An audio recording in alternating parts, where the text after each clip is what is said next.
Hi, I'm Mike Zoll. I'm a heavy equipment mechanic. I work for M&M Excavating out of Gaylord, Michigan. We do all of our own work here: engines, transmissions, hydraulics, undercarriage, electrical. Over here this is my setup here, my tools, and this is all my basic stuff I use almost every day, and here's more specialty type tools, torque wrenches, and special tools that I made up or bought for a certain job. And then in here just have all your just normal wrenches and pretty big wrenches and metric and big sockets. Stuff you're gonna need every day, you know, screwdrivers, pliers,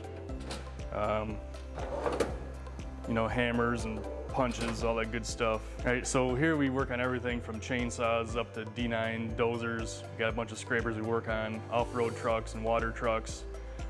Big excavators, we got a bunch of excavators from a PC 75 up to a PC 490 even.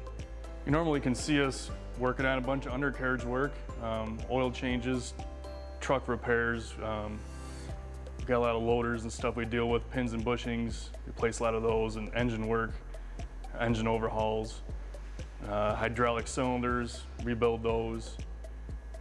We do a lot of fabrication.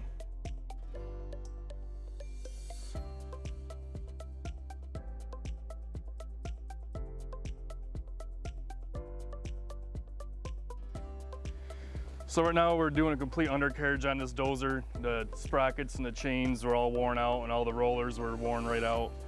So Bailey's taking all this off and gotta take the bottom rollers off right now. It's a common thing you gotta do to any track machine.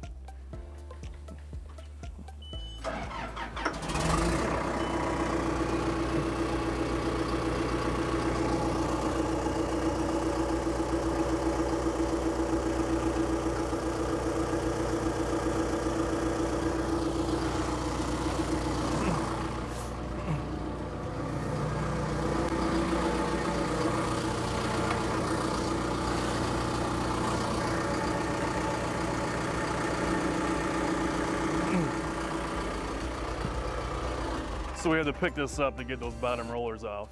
So this is called an A-frame. It's got a chain fall on it. You can pick up heavy objects like a track piece or a blade or radiator, anything that weighs probably a couple thousand pounds, you can pick up with it. So here Kyle's checking this dozer out, fixing the batteries up on it, making sure they're all tight, going through all the fluids, and just needed some track work as well.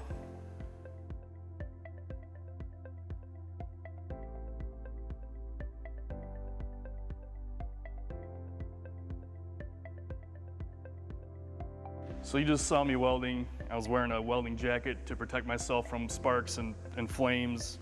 Same with some bigger, thick welding gloves, because it does get hot when you're welding, and protect yourself. And then you got a welding hood or a helmet. It's just that you can see through it and see what you're doing, doesn't blind you or flash you, and it helps protect your face from welding flash or sparks and burns.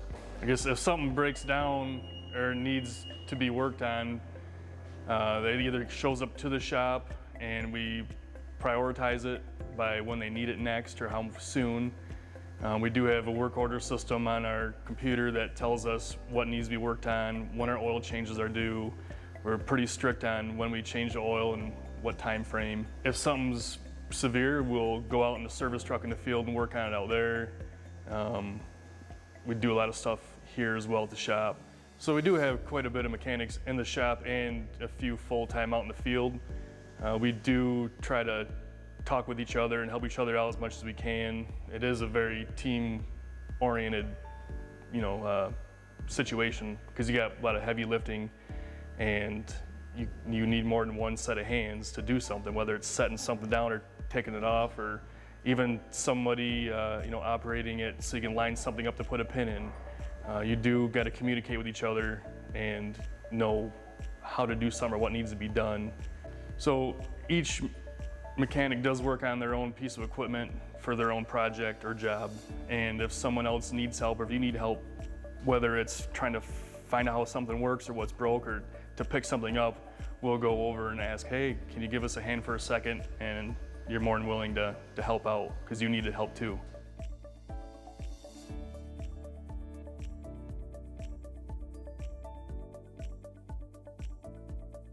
So safety is obviously important with this job. You got a lot of big equipment moving around, and whether it's a guy bringing something in the shop or you got something you're lifting up over your head, you always want to wear a hard hat lifting over your head. Safety glasses for sure when you're grinding or hammering on something. Earplugs, hearing protections, everything here is loud, whether it's impacts or grinding or just the equipment itself is loud. You want to wear gloves with pretty much whatever you pick up or do, because it's pretty heavy and might help not smash a finger. So you do work with the laptop for a fair amount, do a lot of diagnostics, troubleshooting, wiring diagrams, stuff like that. There is all kinds of schools you can go to, trade schools, whether it's in high school, outside of high school, colleges, and even companies will do a training program with you to learn how all this stuff works. So I always wanted to be a mechanic growing up. It's kind of my family, and you're always working on stuff from when you're real little, all throughout your whole life. And working on this stuff is big, and it's rewarding, it's challenging. When you got some all tore apart and you put it back together and everything runs good, that's rewarding. And you got to keep this stuff moving and running so the operators can keep running it and keep making everybody money and just keep everything flowing smoothly.